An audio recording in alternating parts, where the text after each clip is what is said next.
ফেসটা কিন্তু আর সোশ্যাল মিডিয়ার মধ্যে নাই। যারা যারা তাকে নিয়ে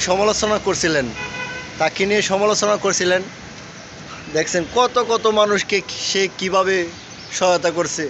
অনেক মানুষ নতুন কন্টেন্ট ক্রিয়েটর হয়েছে, হ্যাঁ, তাকে হাতে পায়ে ধরে তার ভিডিও কন্টেন্ট বানিয়ে তার ভয়েস দিয়ে, হ্যাঁ, সেই মানুষটার সাথে দেখা করে অনেক মানুষ এটা বলা যায় না, কারণ 2024 সালের লাস্টের দিক দিয়ে কিন্তু সে ভাইরাল হয়েছে। আর সেই ভাইরাল হওয়ার পর থেকে অনেক মানুষের উপকার করছে। অনেক মানুষের, আপনারা দেখছেন খুলনাতে গেছিল কিছুদিন আগে, খুলনাতে অনেক মানুষকে হেল্প করেছে টাকা পয়সা দিয়া, ছবি উঠাইয়া। তারপরে এখন রংপুরে আছে, এখন বর্তমানে রংপুরে আছে, কিন্তু রংপুরে যাওয়ার পরেই তার ফেসটা গায়েব হয়ে গেছে হাজার মানুষের রিপোর্টের কারণে। এখন অনেক মানুষ এটার সাথে জড়িত আছে, আমি সেটা বলবো না। তবে একটা কথা বলতে চাই, তার যে ক্ষতিটা হয়েছে এবং যে ক্ষতিটা করছেন মোটেও ভালো করেন নাই। কারণ সে একজন ভাইরাল পারসন, পপুলার পারসন। আপনারা চার্জ দিলে দেখবেন যে পপুলার, তরসব বিল্লালের চার্জ লিসের নিচে দেখবেন যে পপুলার পারসন। সে মানুষটাকে আপনারা এইভাবে কষ্ট দিলেন, বাইটার মুখের দিকে এখন তাকানো যায় না। আপনারা খেয়াল করবেন, এখন রংপুরে আছে, তার মুখের অবস্থা খেয়াল করতে পারবেন, তার ভিতরে অনেক কষ্ট। একটা মানুষকে না পেয়ে, একটা মানুষের, তার ভিতরেও কিন্তু একটা অনুপ্রেরণা আছে। সেই অনুপ্রেরণাটা হলো তার একটা ভালোবাসার মানুষ ছিল, যে ভালোবাসার মানুষটা তাকে ছেড়ে চলে গেছে। সেই অনুপ্রেরণা, সেই দাগটা তার হৃদয়ে লাগে। দাগটা হৃদয়ে লাগার পর সে নিজে নিজে কন্টেন্ট তৈরি করতে থাকে।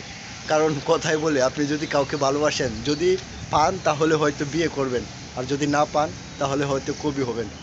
কিন্তু তার বেলায় এটাই করছে। সে অনেক হাজার হাজার মানুষের ভালোবাসা পেয়েছে, কিন্তু একটা মানুষের ভালোবাসার কমতি আছে তার জীবনে। সেই মানুষটাকে সে পায় নাই। সে তার আফসোসের কারণ হতে চেয়েছিল, আমার মনে হয় সেটা হয়ে গেছে, কিন্তু তার মনের ভিতরে সেই আফসোসটা এখনও রয়ে গেছে। সে এখন বিবাহ করেছে, তার বিবাহের 2 বছর পূর্তি হলো গতকালকে। আপনারা অনেকে হয়তো জানে না, তরসব বিল্লাল কিন্তু বিবাহ করছে। শেরপুরের তরসব বিল্লাল ভাই এখন আছে রংপুরে। এখন অনেকেই তাকে নিয়ে ভিডিও বানাইতেছেন।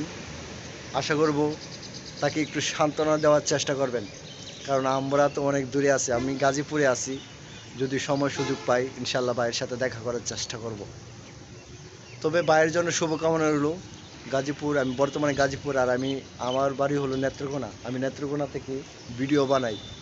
ভিডিও তেমন কোয়ালিটিফুল হতে পারে না, তবে ভিডিওর সাথে জড়িত আছি 2019 সাল থেকে। সবার জন্য শুভকামনা রইল। সবাই অবশ্যই পাশে থাকবেন, সবার পাশে সবাই থাকতে হবে, না হলে তরসব বিল্লাল ভাইয়ের মতো এরকম হয়ে যাবে। স্বার্থপরতার কোনো, যারা স্বার্থপর তারা কিন্তু কখনো সফলতা হাতে পায় না, তাদের পতন হবে, ইনশাল্লাহ পতন হবে। সবার জন্য শুভকামনা রইল, সবাই ভালো থাকবেন।